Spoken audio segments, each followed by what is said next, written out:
Bismillahirrahmanirrahim. Assalamualaikum warahmatullahi wabarakatuh. Alhamdulillah bertemu kembali dengan Miss Ina untuk belajar tematik. Kali ini kita akan belajar tematik 4C, tema 1, pembelajaran 2. Oke, diharapkan setelah belajar ini kalian dapat menjelaskan fungsi bagian tumbuhan, lalu kalian dapat menyebutkan bagian-bagian tumbuhan, dan dapat menjelaskan pengertian karya seni rupa 2 dimensi yaitu kolase. Firman Allah dalam Quran Surat An-Nahl ayat 10 sampai dengan 11, Dialah yang telah menurunkan air hujan dari langit untuk kamu. Sebagiannya menjadi minuman dan sebagian menyuburkan tumbuh-tumbuhan yang pada tempat tumbuhnya kamu mengembalakan ternakmu. Dia menumbuhkan bagi kamu dengan air hujan itu tanaman-tanaman, zaitun, kurma, anggur, dan segala macam buah-buahan. Sesungguhnya pada yang demikian itu benar-benar ada tanda-tanda kekuasaan Allah bagi kaum yang memikirkan. Ya, jadi ayat ini menjelaskan tentang bagaimana Allah telah menyuburkan tumbuh-tumbuhan dengan didatangkannya air hujan, di mana dari tumbuhan tersebut itu bisa menjadi makanan untuk manusia dan hewan. Ya, sekarang kita akan belajar tentang bagian-bagian tumbuh-tumbuhan. Coba perhatikan pada gambar ya nak. Bagian tumbuhan itu terdiri dari apa saja? Coba perhatikan. Yang pertama adalah akar. Lihat akar yang paling bawah ya. Selanjutnya di bagian atasnya disebut dengan batang. Nah, batang itu dia kemudian bercabang sehingga membentuk yang namanya dahan ya. Nah, dari masing-masing dahan itu terdapat yang namanya daun. Yang nomor 3. Nah, beberapa tanaman menghasilkan yang disebut dengan bunga. Nah, bunga-bunga itu ada sebagian yang kemudian tumbuh menjadi buah. Dan di dalam buah tersebut terdapat biji. Ya, itu adalah bagian tubuh tumbuhan. Ada berapa? Jadi semua nak? Ya, betul, ada 6. Yang pertama akar, kedua batang, ketiga daun, keempat bunga, kelima buah, dan yang keenam adalah biji. Tumbuhan itu sangat penting bagi kehidupan kita ya. Tanpa tumbuhan, manusia dan hewan tidak dapat menghirup oksigen. Kenapa? Karena oksigen dihasilkan dari tumbuh-tumbuhan selain yang ada di udara ya. Jadi tumbuh-tumbuhan itu dia menghirup karbon dioksida dan mengeluarkan oksigen seperti yang sudah kita pelajari pada materi sebelumnya.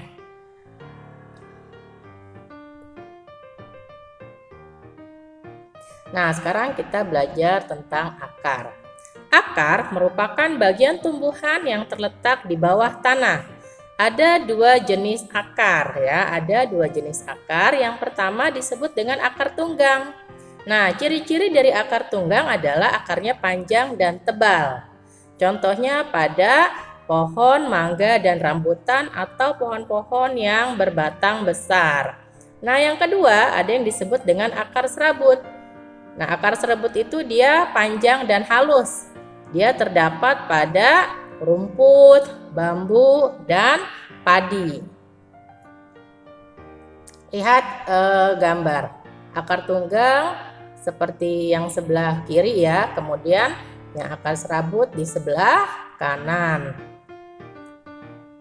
Nah, fungsi akar yang pertama dia menyangga tumbuhan dan melekatkan tumbuhan dengan kuat ke tanah. Karena dia berada di paling bawah, jadi dia berfungsi menyangga tumbuhan. Oleh karena itu, ketika tumbuhan yang memiliki akar yang rapuh, dia akan mudah untuk dicabut ya. Sedangkan kalau akar yang kokoh yang kuat dia akan sulit untuk dicabut. Nah, kalau untuk akar serabut itu biasanya dia karena dia panjang dan halus, kecil, dia mudah untuk dicabut. Beda dengan akar tunggang. Yang kedua, fungsi akar adalah menyerap air dan mineral dari dalam tanah. Jadi, zat hara maupun air yang ada di dalam tanah itu diserap oleh akar. Dan yang ketiga, dia berfungsi sebagai tempat penyimpanan makanan. Beberapa tumbuhan itu cadangan makanan letaknya adanya di akar. Contohnya adalah ada wortel, ada lobak ya, dan lain-lain. Selanjutnya yang kedua adalah fungsi batang. Batang itu berfungsi untuk menopang agar tumbuhan tetap tegak dan menjadikan daun sedekat mungkin dengan sumber cahaya ya. Karena batang itu dia ketika sampai di bagian atas dia akan membentuk yang disebut dengan dahan. Nah, itulah yang akan mendekatkan daun kepada sumber cahaya. Yang kedua sebagai pengangkut. Batang berguna sebagai pengangkut air dan mineral dari akar ke daun. Jadi tadi fungsi akar adalah dia mengangkut atau menyerap air dan mineral yang ada di tanah. Oleh batang dia diambil dari akar untuk disalurkan ke seluruh bagian tumbuhan ya. Selanjutnya yang ketiga, penyimpan. Penyimpan di sini artinya dia berfungsi sebagai cadangan makanan. Ada beberapa tumbuhan di mana batangnya itu berfungsi sebagai cadangan makanan. Contohnya adalah sagu ya. Itu dia cadangan makanannya adanya di batang, atau tebu ya. Itu adalah contohnya.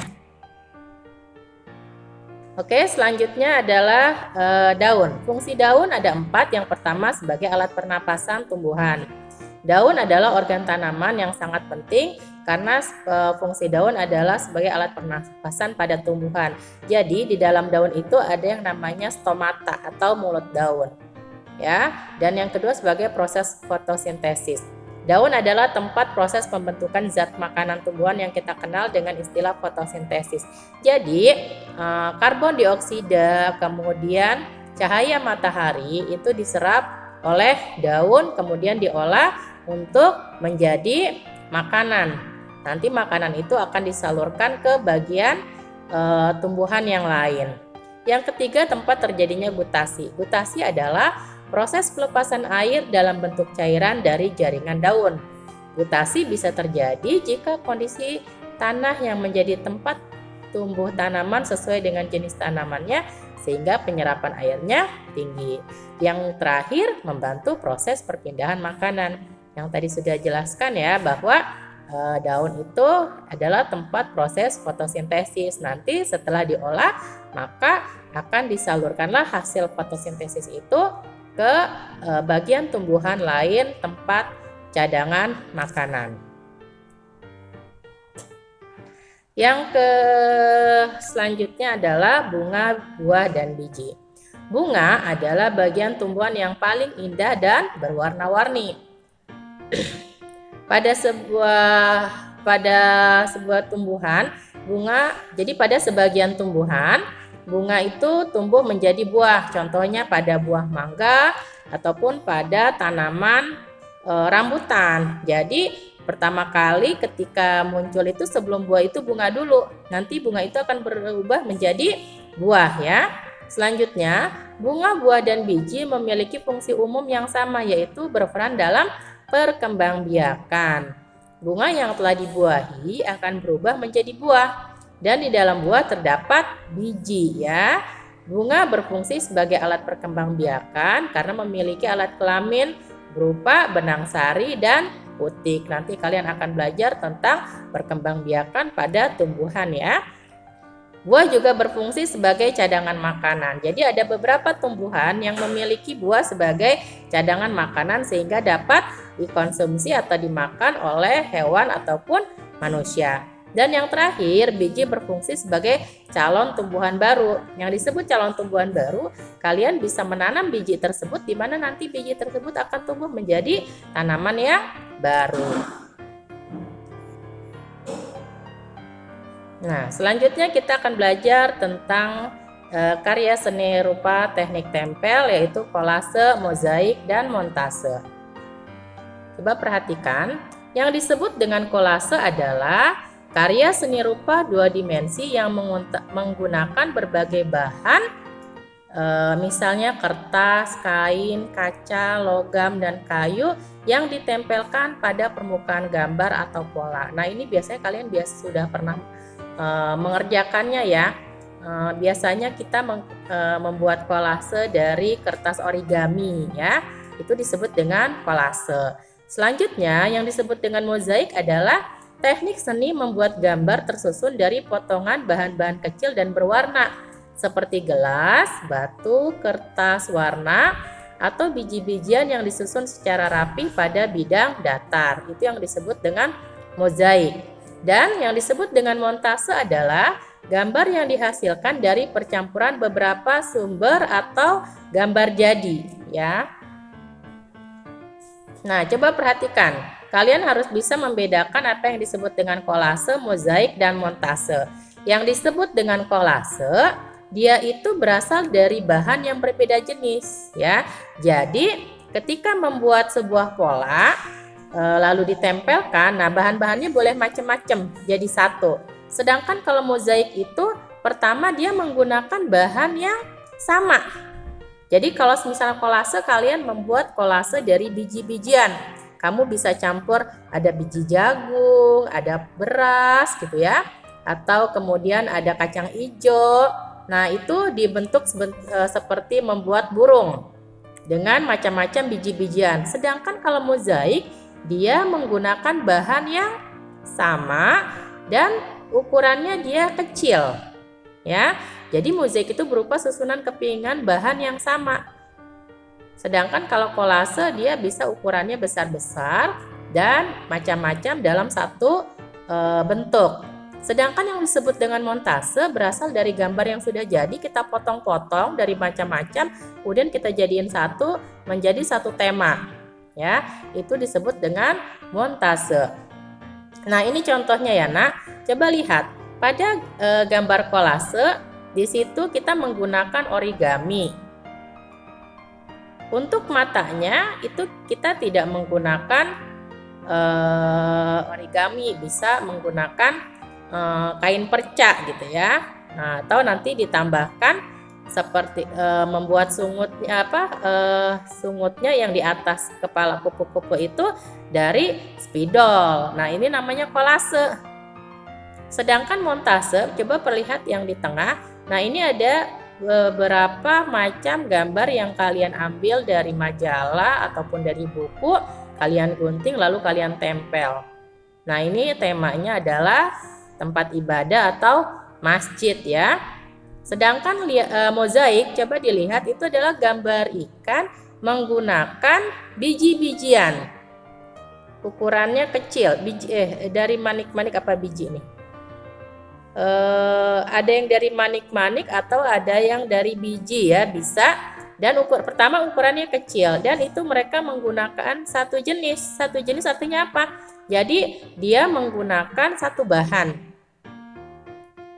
Jadi dari mulai badannya, kemudian mulutnya itu menggunakan satu jenis bahan. Kalau menggunakan misalnya kertas origami yang dibolong-bolongin, yang bulat-bulat, itu berbeda warnanya tapi satu jenis, satu macam menggunakan kertas origami. Ya. Nah, itu adalah mozaik. Jadi berbeda dengan kolase.